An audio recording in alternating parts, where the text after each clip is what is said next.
All right, welcome back to Yap, the daily marketing hang where we talk about what's actually working right now and what's just LinkedIn fluff. Today's guest, she's a person brands call when they're trying to figure out how to not look out of touch online. She's the VP of strategy at No Fix Address, a creative agency that's behind some of the smartest, most interesting campaigns right now. She spent years helping brands move through culture the right way, not just chasing what's trending, but actually shaping what comes next. Brittany Dow, welcome Yep. to Yap. Thank you so much for having me. I love a yap. No worries. No worries. Thank you so much for coming on. You're actually the first remote guest in the new office. Oh, So this is a big honor. You're etched into history forever. thank And yeah, let's do let's it. go. So yeah, I'm really stoked to have you on. It feels like marketing is more chaotic than ever right now. Brands are either winning big, getting roasted, or just completely lost trying to keep up. You work with brands at NFA, helping them figure out what's actually worth engaging with. So let's start here. When a client comes to you and says, "We want to be a part of culture," which everybody says. What's the first thing that goes through your head? Like, what's the difference between a brand moving smart and a brand just jumping in because everyone else is? Yeah, I think like ultimately the brands that are doing really well on jumping in on culture are the ones who just know their audience inside and out. It's not about jumping on trends for trend's sake. It's not about gamifying your brand, which I know that has been a thing of the recent Yeah. past. Some brands do that really well. The ones that I feel do it really well, like I'm a big fan of fashion, so I think Loewe is just like crushing it and being able to Yes. talk about their like very unique, distinct brand, but in the social context. So they will like do really interesting, timely things, but it just feels so perfect for their tone, for their vibe, and who their audience is and who their audience cares about. In the same vein on top of it, Essence, which is a Montreal-based Canadian retailer, as I'm sure you're familiar with, like their organic social is so timely on point, and they just found a genius way to like put their new clothes in the context of what's trending, and it just Yeah. like it's simple, it's genius. But I feel like they have the license to do that just based on who they are, who their audience is, and what they care about. And it Yeah. doesn't feel overly forced. Like it just feels very natural. Perfect. So just on that real quick. So you've mentioned Loewe, you've mentioned Essence. These are brands that I guess are solidified within like their niche or industry. For Yeah. brands that are just coming up, brands that are building their audience as we speak, how would you go about like defining your audience when you're just about to be building it Right. In the social context or in general? in general? In general. I'm literally working with a small business right now, like building it, helping like my whole team is helping them Yeah. build their brand off the ground. And so they very much need to find out who their audience is and how they're going to appeal to that audience. So obviously research is a big part of that. I'm a strategist, so I want to get as informed as possible before defining a strategy for my clients. And so we do that. We go and we, whether it's qualitative research, combining social, there's the more business side of analytics to truly capture the size of the market. But you have to do the due diligence to like go and find your audience and who's going to appeal, who your brand is going to appeal to, and then test and learn. You might find Yeah. like who initially was your customer is not eventually who becomes loyal to you. So you have to pivot and just continue to stay smart on that piece. For sure. Yeah. As we've mentioned, I feel like we've seen both sides of this. Some brands that like get it, like innately, they understand the moment and it feels effortless. But then others, they kind of show up late, try too hard, and it's just like a cringe-worthy moment for everybody involved. You mentioned brands that do it correctly. Can we Yes. go on the flip side and mention a brand that could use some help from you? Yeah, I think like the biggest thing is people just jumping on trends or memes or what's viral for the sake of doing it when there isn't a natural brand fit to who they are, what their unique point of view is, or even what their customer audience cares about. Because ultimately, to me, contributing to the noise of social, like Yeah. I'm sure I could pull up some stats of the millions of posts that are going live at any moment. And so like contribute to somebody's feed, right? You don't want to contribute more noise. So it's making sure Yeah. that your brand is actually has a right to participate in that trend or Yeah. jump on. So I think like for us, like as an agency and what we've been counseling our clients on, especially when dollars are finite, like you don't have millions and millions of dollars to be posting every day. Yeah. NFA believes in ideas. Like we're a creative shop. We're literally in the idea business. I think that is what truly works in social media is having really bold, interesting ideas. Does it? Yeah. It could be a trend. It could be tied to something viral, but it's like actually coming up with those ideas that are going to resonate with people versus just posting for posting's sake. I don't believe in the like, oh my God, we've gone dark. Nobody's Yeah. looking for you. As long as you have a presence and it's easy to figure out like what you're about and where to buy your product. But yeah, I'm not into this notion of like going dark or always on. That's not really how you break through on social. Yeah. So just for those that don't know me, what does going dark mean? Not posting. That's it. Okay, very, very. Just like, yeah, being in the, yeah. I've been doing this for maybe like 16 years and it kind of goes through like waves on like social and like clients getting involved and trying to figure out how best they can break through there. And there definitely was a period of time where it was like, you have to post multiple times a day to break through. And then I just, like I said earlier, like you're just creating noise and like apparently like the average person scrolls like a 13-story building of content in a day. So like it's be ignored in that context. Like I don't know how many posts you're scrolling past, but I go Yeah. past. And so it's just like far too easy to be ignored. So that's why you need to invest in creativity and coming up with like actual ideas relevant to your audience, not just like, hey, like we're gonna jump on the Moodang trend because it's cute Yeah. and we like cute things. If Yeah. that's relevant for your brand, then yeah, Moodang's. Yeah. I literally have a Moodang sticker on my laptop. And that feels a lifetime ago. Yeah, I know, right? See? And then it Yeah. comes. So another thing, which I know we're going to get to some things about brand affinity and brand Yeah. building stuff, but how we look at it is for our clients from like your timeless story, which is like your brand positioning, your point of view, what you stand for, Yeah. what you stand against. That is like who you are as a brand forever, Yeah. potentially, but it's really nailing those timeless elements and that distinction so that you actually can stand out. And then your story is like, what is of the moment, grounded in culture? How can you then translate that timeless story into something that's really gonna, break through and connect with somebody? So I think it's like you got to make sure that a brand always has that timeless element and they're clear on who they are and who they're for. Yeah.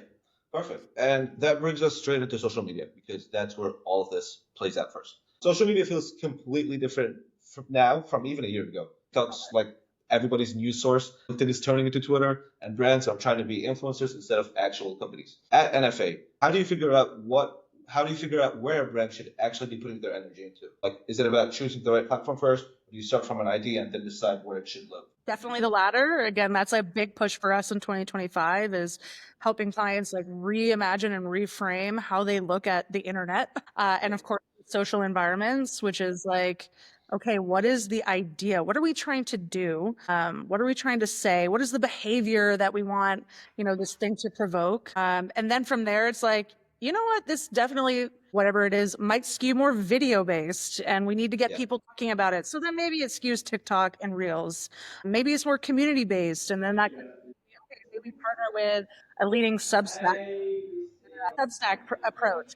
So we always go idea first, then platform. Perfect. So yeah, that makes sense because I feel like a lot of brands are still trying to use like I'll still try and play by the rules of the past. Like I want to say like 2018, 2019 internet because that's what's heavily researched now. And so just on that, without giving away too much of the sauce, what's one social media strategy that's really working right now? And what's one thing that brands need to stop doing immediately right this second? Okay, so I have my ins and my outs, so we can Yeah. talk about that. Let's try it. I mean, you asked this later, but about community, I am seeing that come up a lot. I haven't seen like a brand in the short term really crack that, but knowing that Gen Z is really missing the social and social media, like we're Yes. moving away from just talking heads. I don't know about you. Like if I comment on somebody's post, I don't care if you're an influencer or not. Like I want there to be a bit of yapping in the Yeah. comment section, you know what I mean? I think that's why like the Reddits of the world are so successful because it is very much a community. It's a watering hole of people talking and interacting with each other. So I feel like that is a big opportunity, not for all brands, for some brands, or depending on what you are, find your super fans and build around that and actually interaction. I think a lot of brands go into social and they treat it like advertising and they just go, oh, we got a new Yeah. product and it Yeah. has all these claims associated with it. It's like Gen Z does not want to see ads when they're looking to disassociate or they're Yeah. looking to connect with somebody or they're looking to have a laugh. And it's really endless the types of communities you could tap into. So it's just like taking that time to figure that out. I think is a huge in for 2025 Yeah. and that we're working with some clients right now on navigating that. Like we're launching a new protein brand, and that's like a big thing for them, is how they can connect to communities. So really excited to explore that.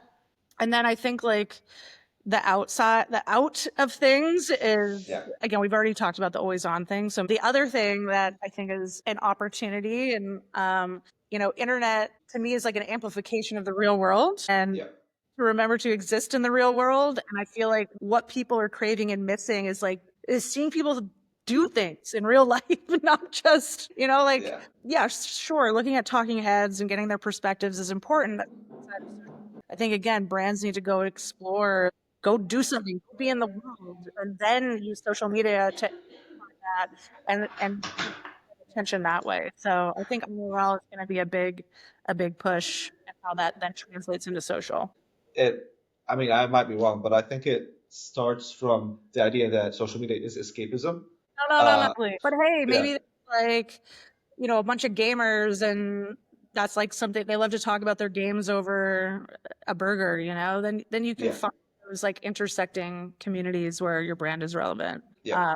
I guess in And the yeah. out, I do want to say, and this is more of a pet Yes. peeve, and it's more of like a call out to brand managers and clients and anybody really running a company that, yes, you see like your social media is where I need to be, but then you refuse to actually go on social media. And that makes it really hard, as an agency partner, or really anybody coming up with solutions when you don't even understand those environments. So, like, I would love to do more of this with my clients, like just spend scrolling TikTok, get a sense of it, see what it's like, see what your audience is looking at, because then you will start to really understand its capabilities, the possibilities, all of that stuff. Yeah, I think that's something we've spoken about in the office a lot with like our own like personal brands, is that a lot of people, be it intentionally or not, they want to have this like mysterious allure kind of thing. And I feel like that doesn't work if you're not posting. If you're not posting, you're just unknown. You're not mysterious. Yeah, And so you could be quote unquote mysterious, but you can have some allure even if you post. And I think it's just doing it the right way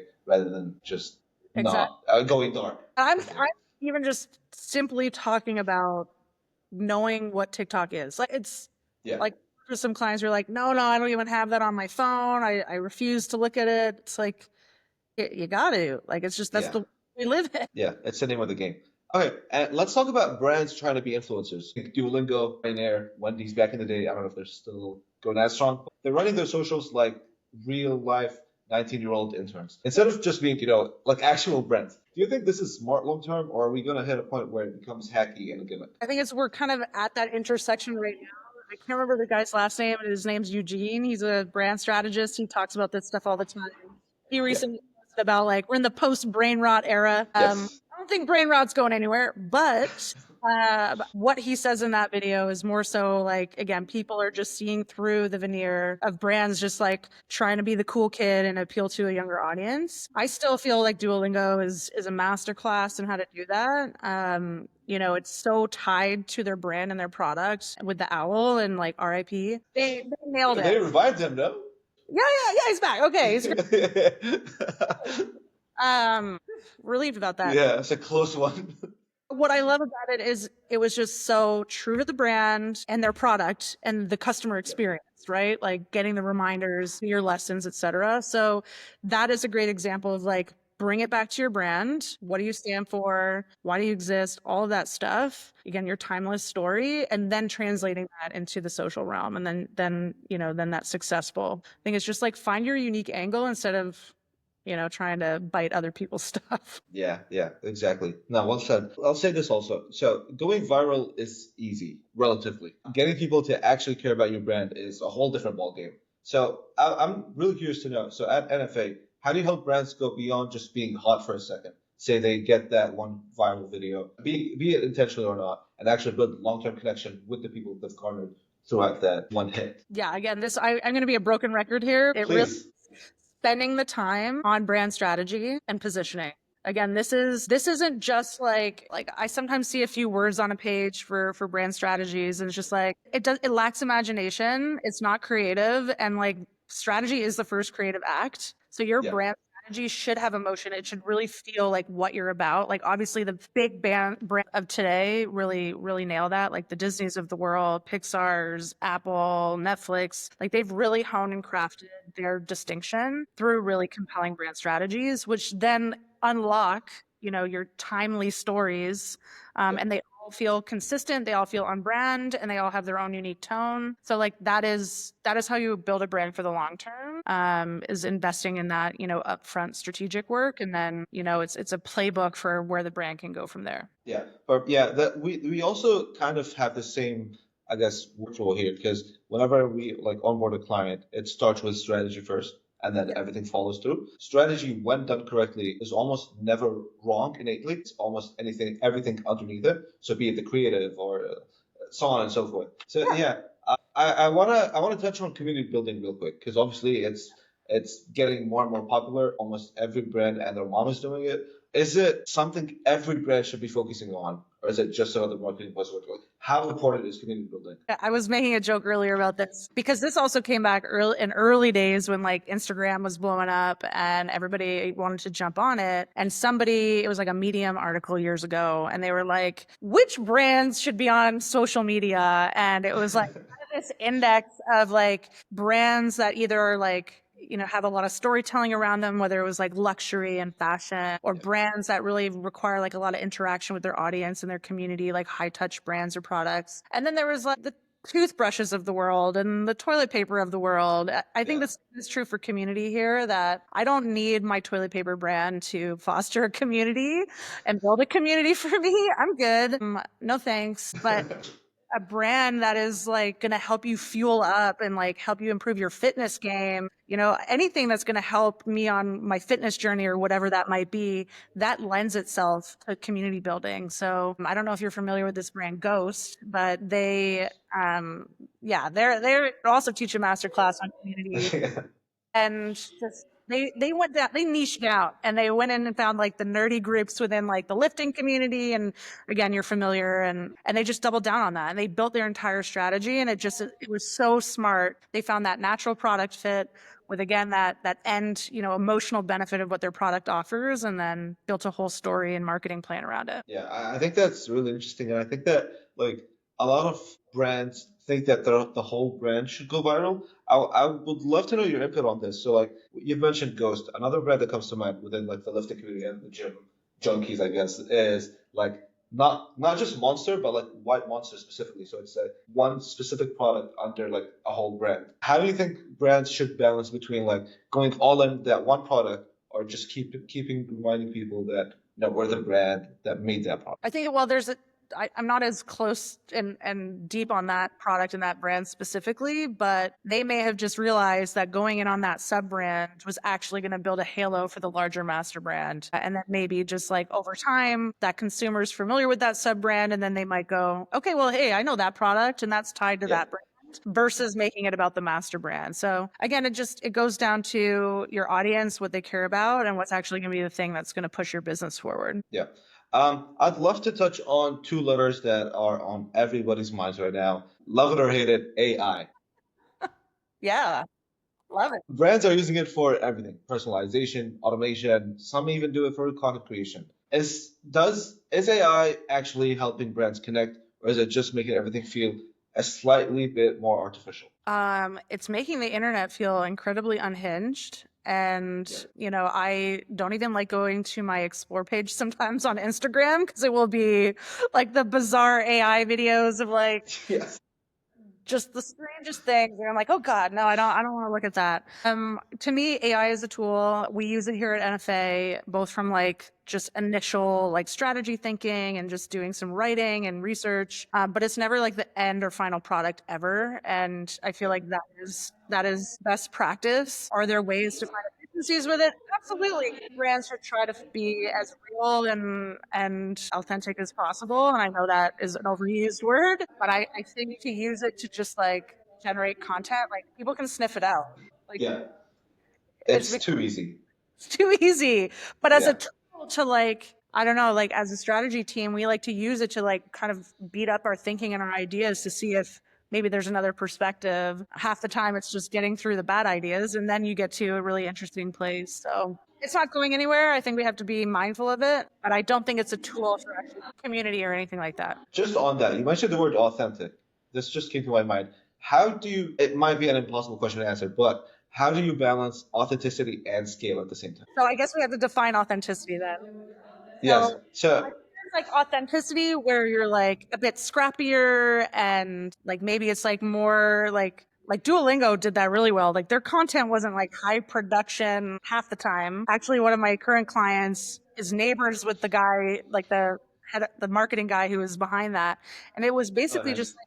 like a war room internal team that had free reign to just Yeah. go be wild. And then like you see that in the content, right? And they were able to like ride cultural currents and trends, and that worked for their brand. But I do Yeah. think depending on your category, depending on your brand, there's a place for polish and design and, beautifully crafted imagery and content. And then there's a place for I'm on the street and I got my selfie stick and I'm recording something. So don't know if that quite answers what you were asking, but again, it's the classic, it depends on the brand.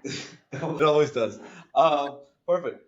Just before we wrap up, was there anything that you wanted to touch on? That was it. Like I loved your questions. These are literally the big beats that we are talking about with our clients. It Yeah. is very topical and it's just a really exciting time to be a marketer Perfect.